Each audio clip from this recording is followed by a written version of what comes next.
आज की इस वीडियो में आप सभी लोगों का स्वागत है और मैं हूं अमित फ्रॉम द एस्पिरेशन। और आज हम लोग एक एजुकेशनल ये वीडियो लेकर के आए हैं और जिसमें कि हम लोग इस बारे में ये चर्चा करने जा रहे हैं कि भारतवर्ष में जो राइट टू वोट है, यानी कि जो ये मताधिकार का जो अधिकार है, यानी कि ये मत देने का जो अधिकार है, तो इस अधिकार का ये भारतवर्ष में ये लीगल स्टेटस क्या है, मतलब उसकी एक कानूनी स्थिति क्या है, ये किस प्रकार का अधिकार है। क्योंकि हम लोग ये जानते हैं कि अभी हाल फिलहाल के समय में जो स्पेशल इंटेंसिव ये रिवीजन का जो इश्यू है ये बिहार में ये काफी ज्यादा ये चर्चित हुआ है और ये एक प्रकार से एक पॉलिटिकल स्टॉर्म को इसने ये लाया है पूरे ये भारतवर्ष में। और स्पेशल इंटेंसिव ये रिवीजन का ये विपक्ष जो है वो इस आधार पे ये विरोध कर रहा है कि इसमें जो इलेक्शन कमीशन की जो मंशा है ये मंशा ये कुछ और है, और वो हो सकता है कि यानी कि विपक्ष के ये शब्दों में कि इलेक्शन कमीशन जो है वो किसी अल्टोरियर ये मोटिव के तहत वो काम कर रहा है। तो खैर आज की जो चर्चा है वो उस बारे में नहीं है। हम लोग आपको यानी कि SIR के बारे में, स्पेशल इंटेंसिव रिवीजन के बारे में एक वीडियो ऑलरेडी ये बना चुके हैं और अगर उसमें ये जरूरत यानी महसूस होती है, अगर उस दिशा में उस यानी इशू में अगर ये फर्दर इम्पोर्टेंट आपको यानी कि डेवलपमेंट्स होती हैं तो हम लोग उसके ऊपर यानी कि दूसरा ये वीडियो भी ये बनाएंगे। तो आज का जो हम लोगों का वीडियो है ये पूरा डिस्कशन इस चीज के ऊपर सिमटा हुआ है। ये काफी एजुकेशनल वीडियो है और खास करके स्टूडेंट्स या जो ये सामान्य लोग हैं जो कि इस वीडियो को ये देख रहे होंगे तो उनको इन चीजों को ये समझने में ये काफी ये मदद मिलेगी। तो आज के जो ये डिस्कशन का जो मुख्य बिंदु है वो ये है कि भारतवर्ष में ये राइट टू वोट यानी कि ये मत देने का जो अधिकार जो है उसका लीगल स्टेटस क्या है, यानी कि ये कानूनी दृष्टिकोण से उसका इंपॉर्टेंस क्या है। तो सबसे पहले हम लोग इन चीजों को ये देखेंगे कि जो अधिकार होते हैं वो कितने ये प्रकार के होते हैं, यानी कि आपको ये लीगल ये सर्कल में यानी कि अगर ये कानूनी दृष्टिकोण से देखा जाए तो जो ये भिन्न भिन्न प्रकार के जो अधिकार होते हैं वो कितने ये प्रकार के होते हैं। तो हमने ये बोर्ड पे ये लिखा भी है और ये मूलतः 4 प्रकार के अधिकार जो हैं वो होते हैं और ये लोगों को हासिल हो सकते हैं वो किसी भी वो देश के अंदर। और ये सारा जो ये डिस्कशन है वो डिस्कशन ये भारतवर्ष के ये संदर्भ में ही ये सारा डिस्कशन जो है वो ये केंद्रित है। तो अधिकारों की ये श्रेणी में ये पहला अधिकार जो है उसे हम लोग ये बोलते हैं ये नेचुरल राइट्स। और ये नेचुरल राइट्स का ये मतलब हुआ कि ये प्राकृतिक अधिकार। और ये नेचुरल यानी कि राइट्स को इस प्रकार से ये डिफाइन किया जाता है कि ये कुछ ऐसे राइट्स हैं जो कि ये मनुष्य के ये जीवन से वो अंतर्निहित रूप से वो जुड़े हुए हैं, यानी वैसे राइट्स जो कि ह्यूमन लाइफ के साथ इनहेरेंट है, वो इनएलिनेबल है, मतलब उसको ये किसी भी प्रकार से या किसी भी ये परिस्थिति में उन ये राइट से ये किसी भी ये मनुष्य को वंचित नहीं किया जा सकता है।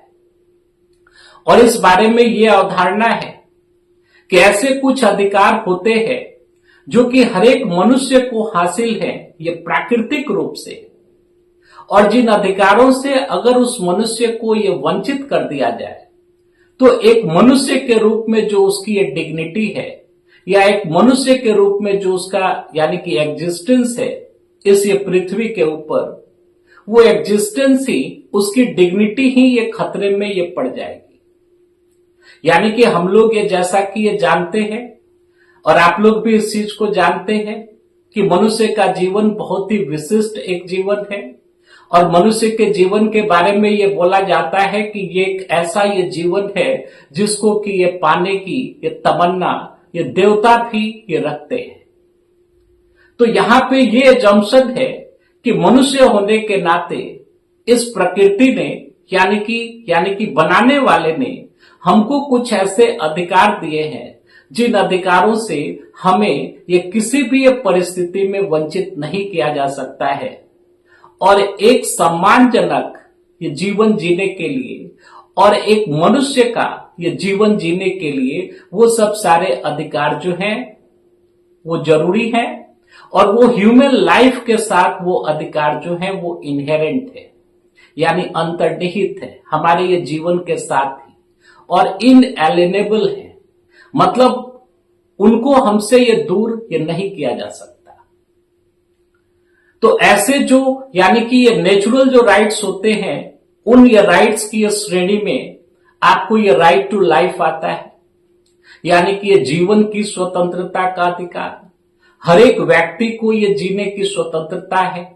उसको अपने फिजिकल एग्जिस्टेंस को ये बनाए रखने की ये स्वतंत्रता है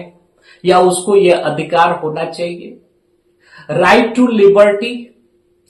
यानी कि जो मनुष्य की जो इच्छा जो है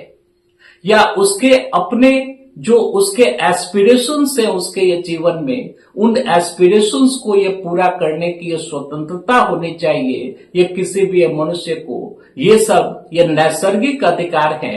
और जो कि प्राकृतिक रूप से हर एक व्यक्ति को ये प्राप्त है। अब ये भारतीय ये संदर्भ में देखिएगा तो इसको ये कानून के अगर ये दृष्टिकोण से देखा जाए तो ये जो अधिकार है इनको एक्सप्लिसिटली यानी कि बिल्कुल ओपन तौर पे हमारे ये कॉन्स्टिट्यूशन के द्वारा स्वीकार नहीं किया गया है, लेकिन हमारा ये कॉन्स्टिट्यूशन जो है वो यानी कि आपको ये कुछ ऐसे ये नैसर्गिक अधिकार हैं या ऐसे कुछ ये नेचुरल राइट्स हैं जिनको कि फंडामेंटल राइट्स में वो स्थान वो देता है। और हमारा ये सुप्रीम कोर्ट भी इस चीज को ये स्वीकार करता है कि कुछ नेचुरल राइट्स ऐसे हैं जैसे कि राइट टू लाइफ हुआ, राइट टू ये लिबर्टी हुई, तो ये सब जो अधिकार है ये हमारे कॉन्स्टिट्यूशन के फंडामेंटल राइट्स में जो कि ये पार्ट 3 में ये दिए गए हैं उसमें वो अंतर्निहित हैं और सुप्रीम कोर्ट उन सारे ये राइट्स को इन्फोर्स वो करवाता है। लेकिन आपको ये नेचुरल राइट्स का ये अलग से कोई ये कानूनी स्टेटस नहीं है हमारे ये देश के अंदर। लेकिन अगर आप अमेरिका की स्थिति देखिएगा तो अमेरिका का जो ये संविधान है वो अमेरिका का जो कॉन्स्टिट्यूशन है या वहां का जो ये जुडिशियल सिस्टम है वो ये नेचुरल राइट्स को वो रिकॉग्नाइज करता है। यानी कि अमेरिकी ये संविधान जो है वो इस चीज को स्वीकार करता है कि ऐसे कुछ अधिकार है जो अधिकार ये मनुष्यों के लिए वो नैसर्गिक हैं, वो इनहेरेंट है, वो आपको इनएलिनेबल है, उनसे ये मनुष्यों को वंचित नहीं किया जा सकता है। और ये वहां की जो ये कोर्ट है उस कोर्ट को ये अधिकार प्राप्त है कि वो अगर किसी राइट को वो नेचुरल राइट वो समझती है, यानी कि ये किसी व्यक्ति का अगर वो ये प्राकृतिक अधिकार वो समझती है तो उन ये राइट्स को वो इन्फोर्स वो करवा सकती है वहां पे। यानी कि अमेरिकी एक कॉन्स्टिट्यूशन जो है ये नेचुरल राइट्स के सिद्धांत को मानता है, हालांकि उसमें एक्सप्लिसिटली मतलब इस चीज को मेंशन नहीं किया गया है कि ये फलाना फलाना फलाना जो राइट्स हैं ये मनुष्यों के नेचुरल राइट्स हैं। कुछ राइट्स को उसमें इन्यूमरेट किया गया है जैसे कि राइट टू लाइफ हुआ, राइट टू फ्रीडम हुआ, या जो ये धार्मिक ये स्वतंत्रता का अधिकार है।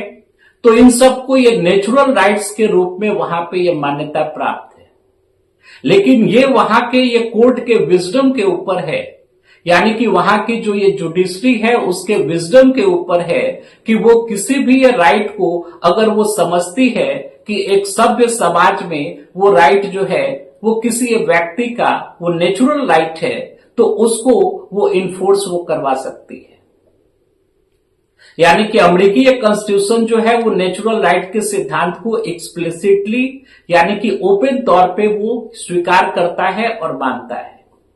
हमारा जो कॉन्स्टिट्यूशन है ये नेचुरल राइट्स के सिद्धांत को ओपनली वो स्वीकार नहीं करता है, बल्कि हमारे देश का ये कॉन्स्टिट्यूशन ये बोलता है कि हाँ कुछ नेचुरल राइट्स होती हैं, लेकिन उन ये नेचुरल राइट्स को फंडामेंटल राइट्स के थ्रू ही उसको इन्फोर्स ये करवाया जा सकता है। तो एक तो आपको ये श्रेणी ये हो गई जिसे कि ये नेचुरल राइट्स बोलते हैं। फिर एक दूसरी ये श्रेणी होती है जिसको भारतवर्ष के ये संदर्भ में बोलते हैं फंडामेंटल राइट्स। आपने सुना होगा मूलभूत अधिकार। और मूलभूत अधिकार जो है ये हमारे ये संविधान के हमारे ये कॉन्स्टिट्यूशन के पार्ट 3 में ये दिए गए हैं।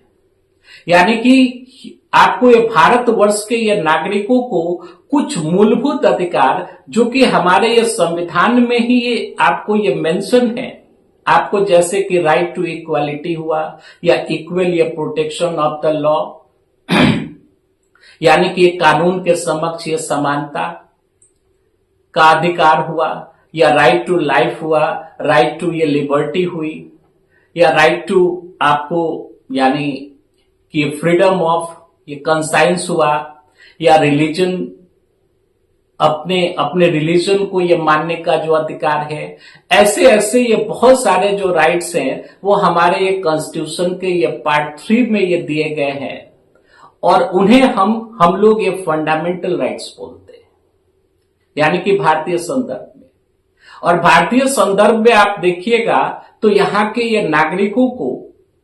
जितने भी अधिकार ये कानूनी रूप से ये प्रोवाइड किए गए हैं, उन सारे अधिकारों में जो सबसे उच्चतम श्रेणी का जो अधिकार है वो अधिकार आपको ये फंडामेंटल राइट्स है। और इंडियन कॉन्स्टिट्यूशन में फंडामेंटल राइट्स की स्थिति जो है वो काफी ये विशिष्ट है, ये खास है। और पार्ट 3 को ये बोला जाता है कि हमारे एक कॉन्स्टिट्यूशन का वो सोल है। यानी इंडियन कॉन्स्टिट्यूशन से अगर ये पार्ट 3 को अगर ये निकाल दिया जाए, यानी कि ये फंडामेंटल राइट्स का जो ये पार्ट है अगर उसको ये निकाल दिया जाए, तो फिर ये सब्सटेंशियली जो है वो हमारे कॉन्स्टिट्यूशन में कुछ ये बचता ही नहीं है। अब दूसरी एक बात समझनी है कि जो भी ये मूलभूत अधिकार हम नागरिकों को ये भारतवर्ष में पार्ट 3 के अधीन यानी कि भाग 3 के अधीन हमारे ये कॉन्स्टिट्यूशन के द्वारा जो ये प्रोवाइड किए गए हैं, हम लोगों को ये दिए गए हैं, तो उन अधिकारों के ये उल्लंघन की स्थिति में ये हम लोगों का ये संवैधानिक अधिकार है कि हम लोग सीधे ये सुप्रीम कोर्ट को अप्रोच ये कर सकते हैं। यानी कि सीधे हम लोग यानी कि ये सुप्रीम कोर्ट में हम लोग अपने ये केस को या मामले को ये ले जा सकते हैं जो कि हमारे ये फंडामेंटल राइट से उल्लंघन का मामला है। और सुप्रीम कोर्ट को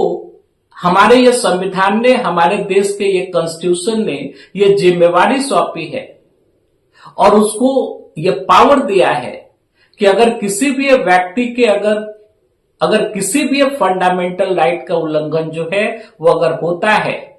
तो उस बारे में ये त्वरित रूप से और इफेक्टिव रूप से उसको रिलीफ जो है ये सुप्रीम कोर्ट ये प्रोवाइड करेगा।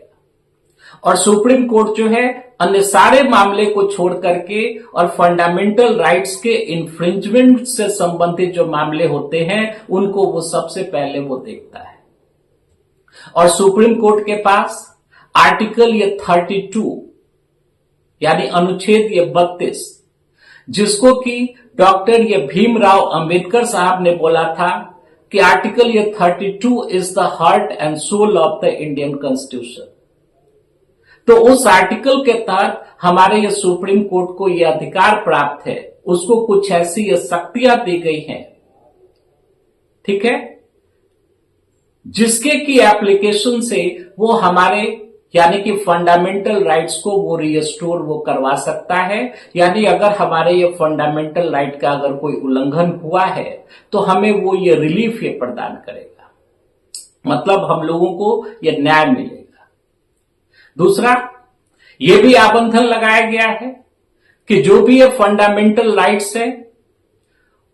उन फंडामेंटल राइट्स को निगेटिवली अफेक्ट करने से संबंधित ये कोई भी एक कानून जो है वो पार्लियामेंट के द्वारा या किसी भी स्टेट लेजिस्लेचर के द्वारा पास वो नहीं किया जा सकता है। तो आर्टिकल ये 32 जो है ये प्रोटेक्टर है हमारे ये फंडामेंटल राइट्स का। या सरकार ऐसे ये किसी भी एक्शन को, ऐसे किसी भी एग्जीक्यूटिव एक्शन को नहीं ले सकती है जो कि हमारे ये फंडामेंटल राइट्स का वो अतिक्रमण करते हो, या हमारे ये फंडामेंटल राइट्स को अगर वो ये कहीं से भी अगर वो ये कम करते हो या उसको यानी डिमिनिश करते हो। तो जो दूसरी ये कैटेगरी है ये फंडामेंटल राइट्स वाली ये कैटेगरी है। तो इसमें जो हम लोगों को अधिकार हासिल है वो बड़ा ही उनकी एक कानूनी रूप से बहुत ही विशिष्ट स्थिति है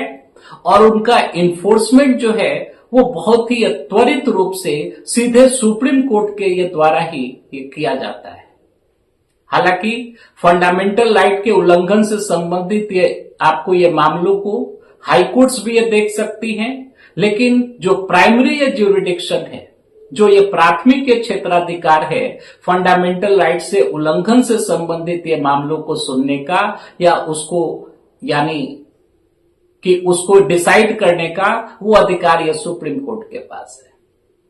अब हम लोग आते हैं ये तीसरी कैटेगरी पे।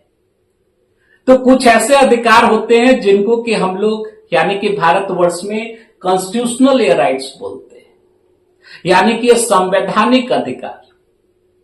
इसको हम लोग बोलेंगे मूलभूत अधिकार, फर्स्ट वाले को बोलेंगे प्राकृतिक अधिकार और तीसरे वाले को बोलेंगे यानी कि ये संवैधानिक अधिकार या कॉन्स्टिट्यूशनल राइट्स। अब देखिए ये थोड़ी ये टेक्निकल चीज है। तो कॉन्स्टिट्यूशनल राइट्स यानी कि वो राइट्स होती हैं, वो अधिकार होते हैं जिनका की वर्णन हमारे ये कॉन्स्टिट्यूशन में ही है, लेकिन वो पार्ट 3 से बाहर है। क्योंकि अभी हमने बताया कि ये पार्ट 3 में ये क्या है, फंडामेंटल राइट से दी गई है, यानी कि भाग 3 में आपको ये मूलभूत अधिकार है। और हमने बताया था कि मूलभूत अधिकारों की एक बहुत ही विशिष्ट स्थिति है ये भारतवर्ष में। तो मूलभूत अधिकारों को छोड़ करके यानी कि आपको पार्ट 3 यानी कि हमारे संविधान के भाग 3 को छोड़ करके यानी कि ये संविधान के अन्य पार्ट में यानी कि कुछ ऐसे अधिकार है जिनका कि वर्णन आपको ये किया गया है और वैसे जो अधिकार होते हैं वो पार्ट 3 में वो नहीं है, लेकिन वो ये संविधान में ही ये दूसरी जगह वो सब ये दिए गए हैं। तो ऐसे जो राइट्स होती हैं, ऐसे जो अधिकार होते हैं, उसको हम लोग कॉन्स्टिट्यूशनल राइट्स बोलते हैं। और ये कॉन्स्टिट्यूशनल ये राइट्स में इसके जैसे एग्जाम्पल में आप देख लीजिए कि जैसे कि राइट टू प्रॉपर्टी यानी कि संपत्ति का जो अधिकार जो है ये आपको ये कॉन्स्टिट्यूशनल ये राइट है, ये किसी भी व्यक्ति का। फिर आपको देख लीजिए कि ये फ्री ट्रेड का अधिकार यानी कि ये भारतवर्ष के अंदर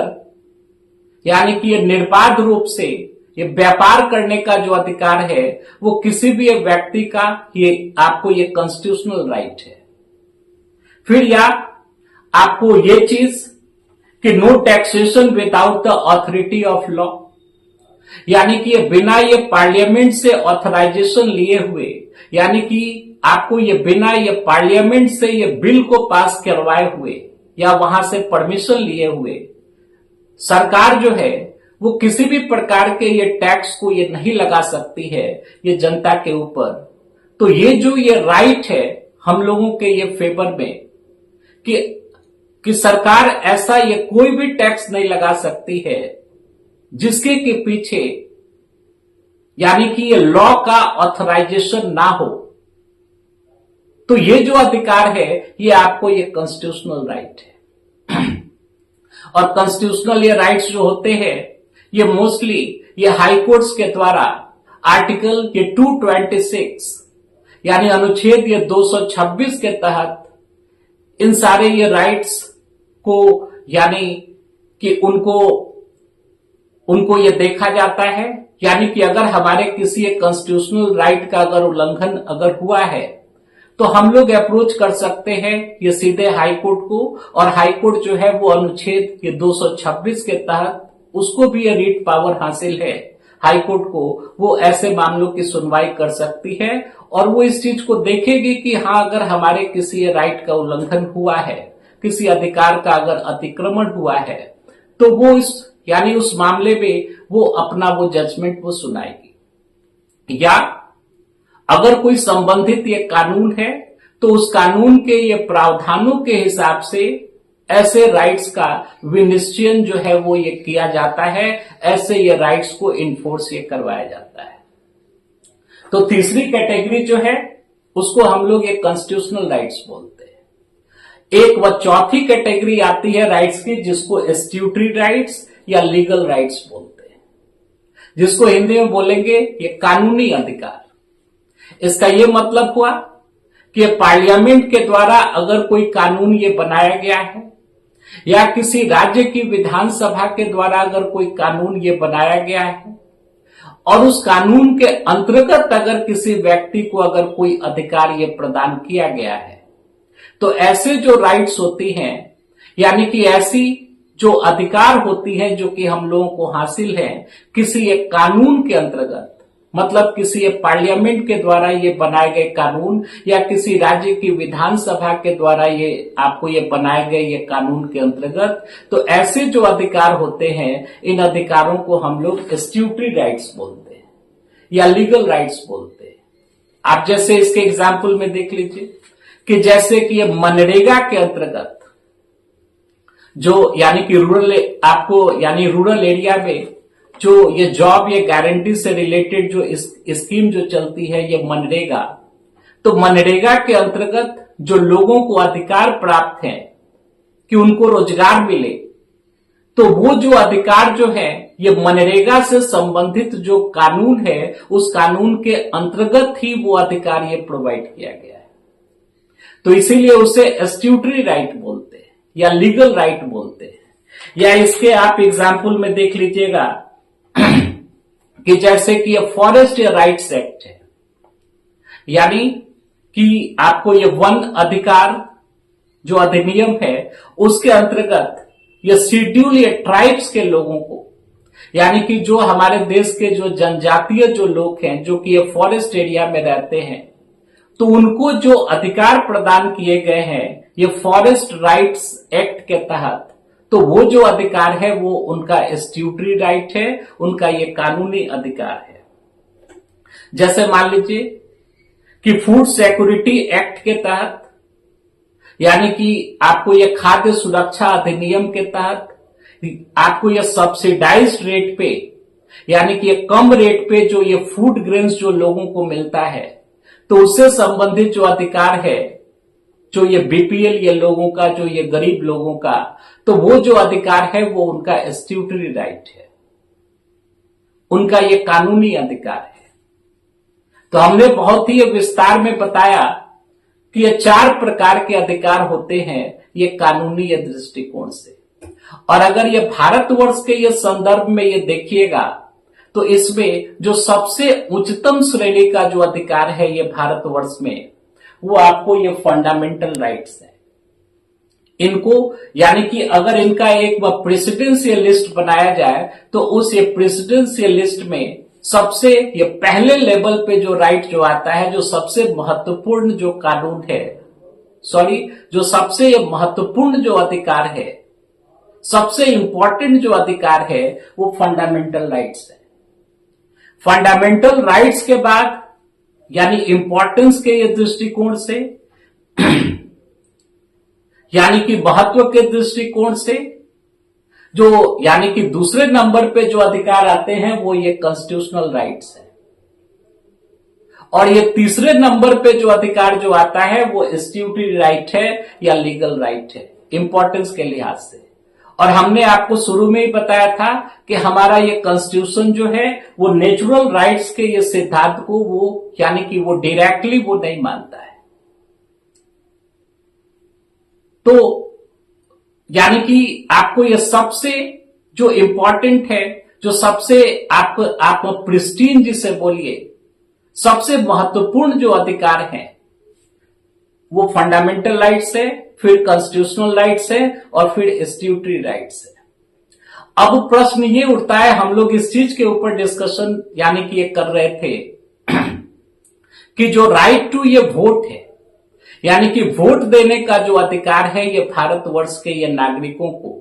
और हम लोग जानते हैं कि हमारे देश में यानी कि यूनिवर्सल एडल्ट ये सफरेज है,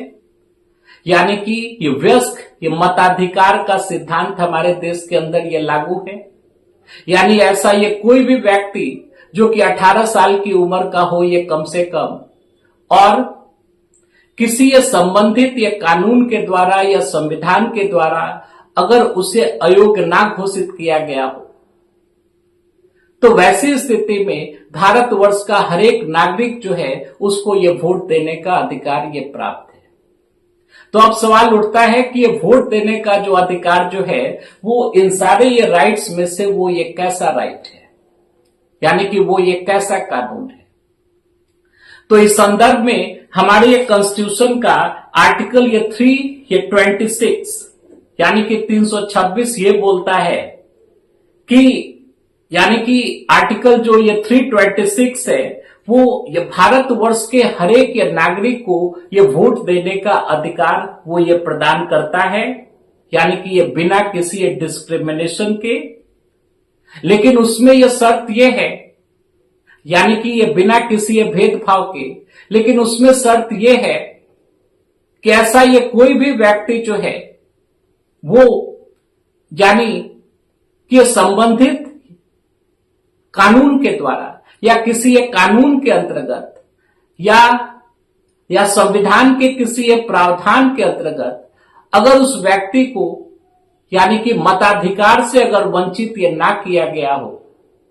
तो हरेक व्यक्ति को, भारतवर्ष के हरेक व्यक्ति को ये मत देने का अधिकार है। यानी कि जो हमारे देश के अंदर जो ये पॉलिटिकल ये प्रोसेसेस हैं, उन ये पॉलिटिकल ये प्रोसेसेस में पार्टिसिपेट करने का अधिकार ये प्राप्त है हमारे देश के अंदर। अब इसी आर्टिकल को ऑपरेशनलाइज करने के लिए, यानी आर्टिकल ये 326 को ऑपरेशनलाइज करने के लिए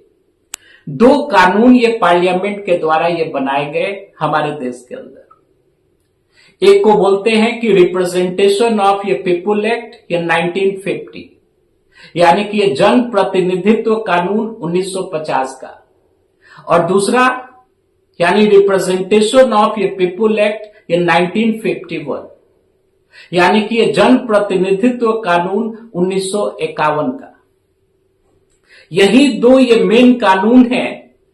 कि जन प्रतिनिधित्व कानून 1950 और जन प्रतिनिधित्व कानून 1951। यही 2 कानून हैं जो कि भारतवर्ष में इलेक्शन से संबंधित और ये वोटर से संबंधित जो मुख्य जो यानी कि जो रेगुलेशंस हैं उन ये रेगुलेशंस को ये रेगुलेट करते हैं।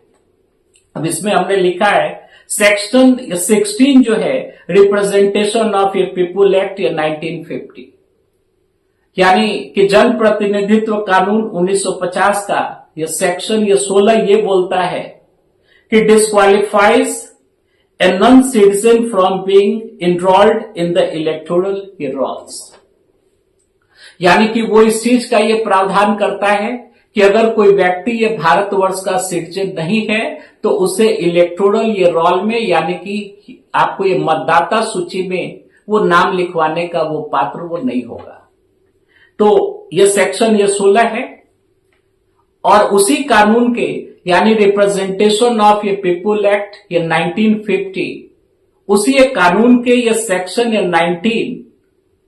यानी कि जो ये सेक्शन 19 है, requires that the person is not less than 18 years of age on the qualifying date and is ordinarily resident in a constituency, यानी वो ये प्रावधान करता है कि कोई भी व्यक्ति जो कि यानी इलेक्टोरल या रोल में उसका नाम उसी समय यह जा सकता है या मतदान देने का या मत देने का अधिकारी उसी समय होगा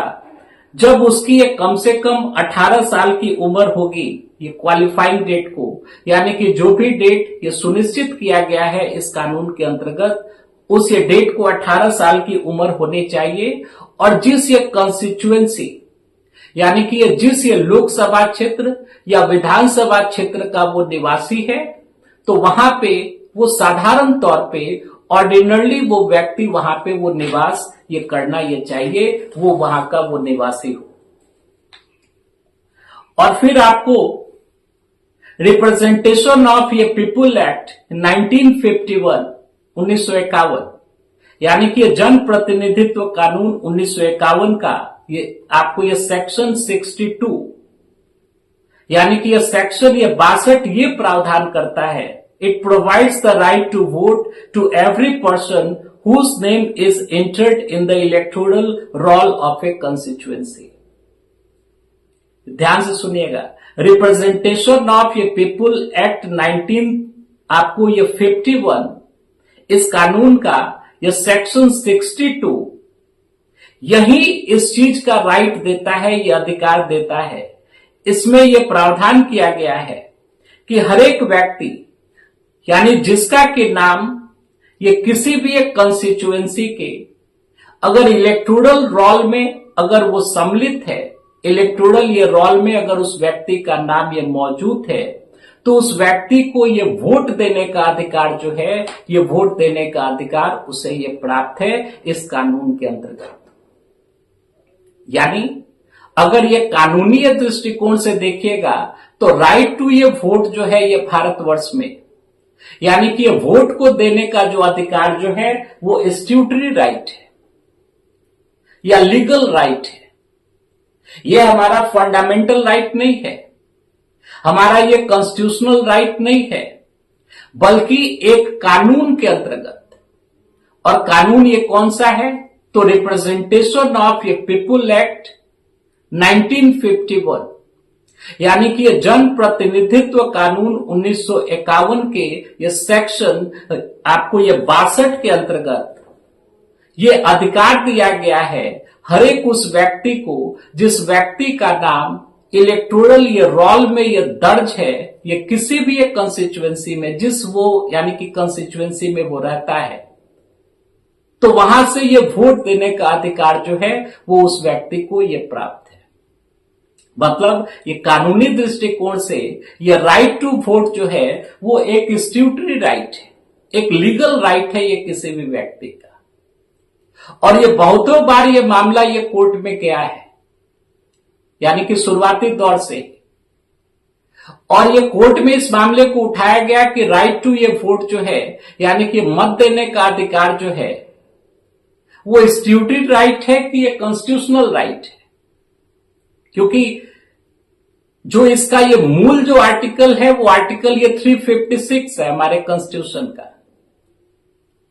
तो कुछ लोगों का ये कहना है या कुछ मत के लोगों का ये कहना है कि चूंकि ये सब कुछ निकल रहा है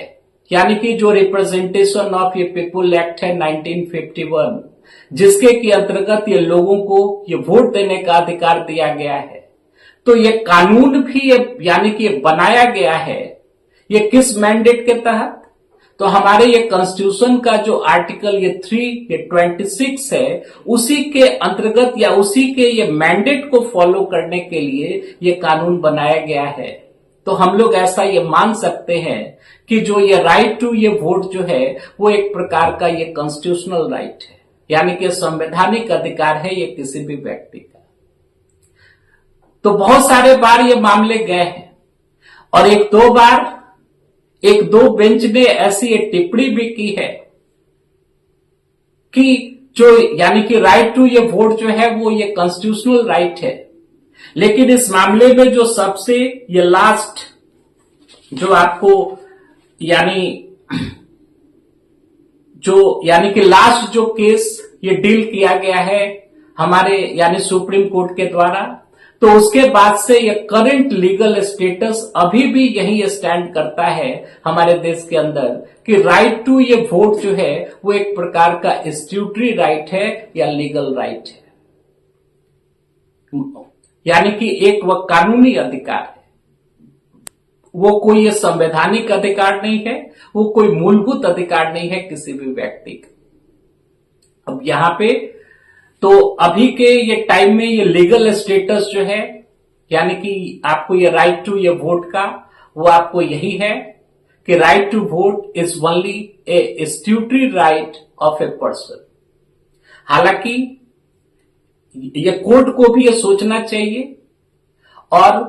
हमारे देश की जो ये संसद है उसको भी इस चीज के ऊपर ये सोचना चाहिए कि राइट टू वोट, यानी कि जो ये वोटिंग जो ये प्रोसेस होती है किसी भी एक डेमोक्रेसी में या किसी भी एक गणतंत्र में, ये एक बहुत ही एक इंपॉर्टेंट ये कार्य है और इसी की बुनियाद पे ये एक बहुत ही इंपॉर्टेंट अधिकार है ये किसी भी एक व्यक्ति का जो कि उस देश का यानी हम लोगों के देश का, यानी कि अगर ये भारतवर्ष के संदर्भ में बोला जाए तो ये भारतवर्ष का ये जो भी आपको ये नागरिक है तो उसका ये एक बहुत ही महत्वपूर्ण अधिकार है ये वोट देने का अधिकार। लेकिन उसकी एक कानूनी स्थिति जो है, जो लीगल स्टेटस है, वो मात्र एक स्ट्यूटरी राइट के जितना है। तो जरूरत है कि सुप्रीम कोर्ट भी इन चीजों के ऊपर सोचे और अगर जरूरत पड़ी तो संविधान के अंदर अमेंडमेंट करके या एप्रोप्रिएट ये लॉ को ला करके, ये कानून को ला करके जो ये वोट देने का अधिकार है,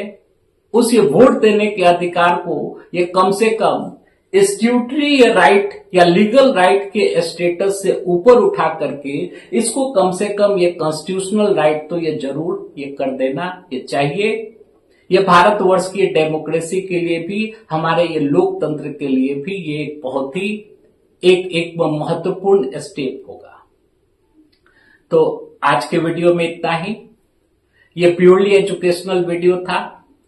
और आशा है कि आपको ये वीडियो ये पसंद आया होगा और आपको बात ये समझ में आई होगी। और अगर वीडियो अच्छा लगे तो लाइक, शेयर और सब्सक्राइब कीजिए। हम लोग ये फिर से ये किसी अन्य मुद्दे के ऊपर, जिससे कि हम लोग कुछ प्रॉपर इंफॉर्मेशन दे सकें